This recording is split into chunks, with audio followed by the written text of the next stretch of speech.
Queridos irmãos, nossa vida é povoada de momentos bons e de outros amargos ou tristes, e nós temos que percorrer este caminho cheio de pedras e espinhos, mas também povoado de flores, que às vezes fazemos questão de não ver.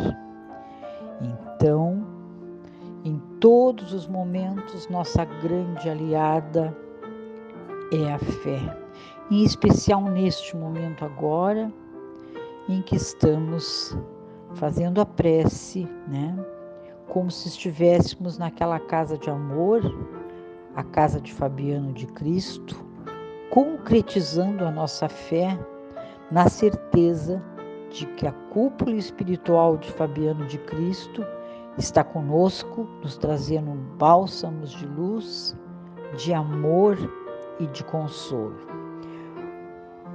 Então, a prece de hoje está embasada no Evangelho segundo o Espiritismo, capítulo 10, Bem-aventurados os que são misericordiosos, e os versículos são 19, 20 e 21.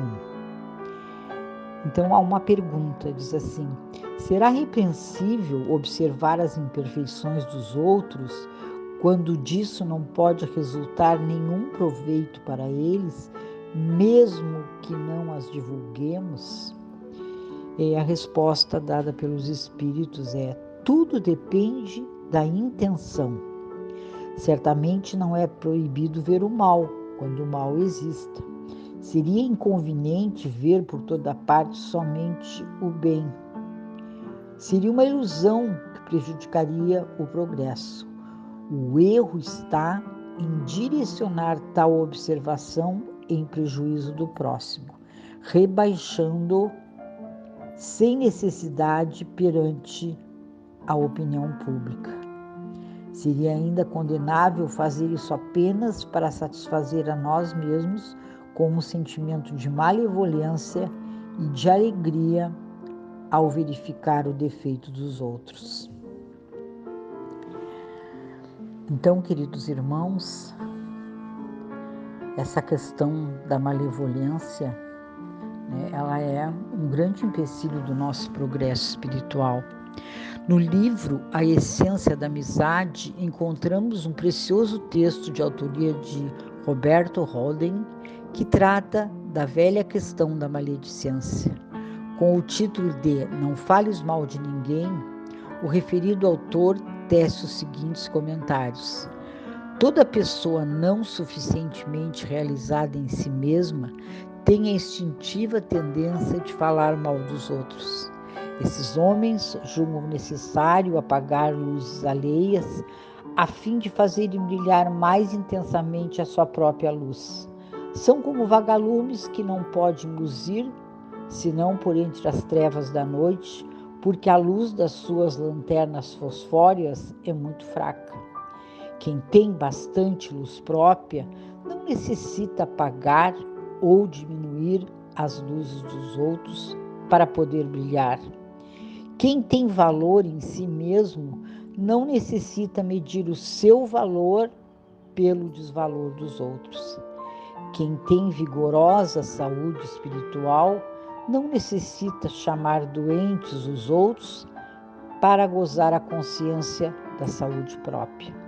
As nossas reuniões sociais, os nossos bate-papos, são em geral academias de maledicência. Falar mal das misérias alheias é um prazer tão sutil e sedutor que uma pessoa de saúde moral precária facilmente sucumbe a essa epidemia. Então, queridos irmãos, a palavra é instrumento valioso para o intercâmbio entre os homens. Ela, porém, nem sempre tem sido utilizada devidamente.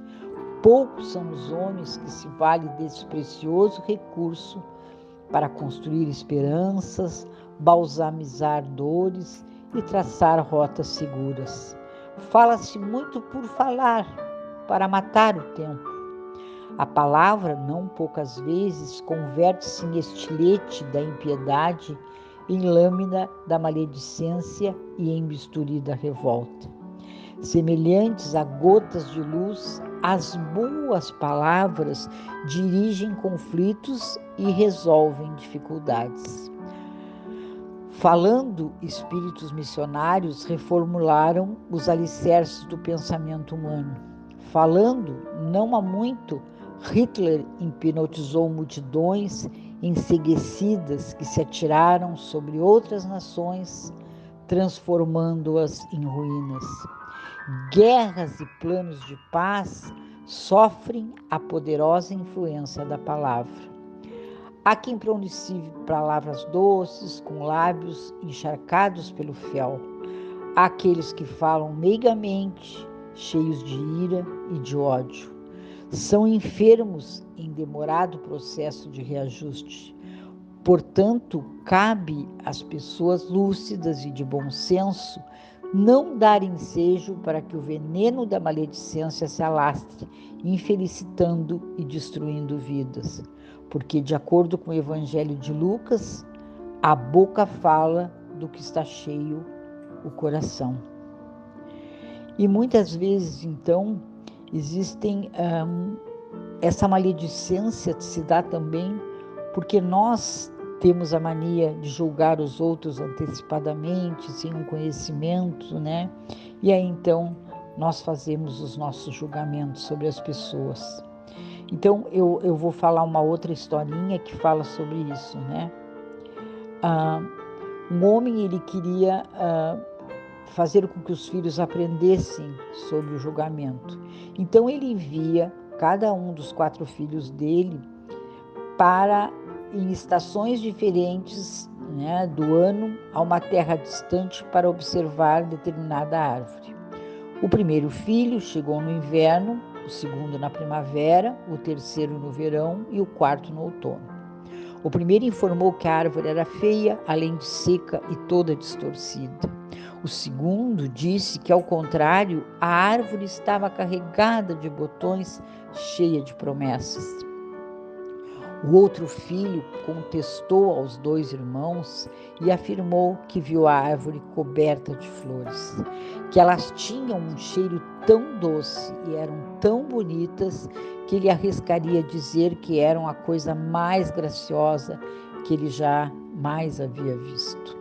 Finalmente, o quarto filho falou que a árvore estava tão cheia de frutas, tão carregada de vida, que chegava a estar arqueada.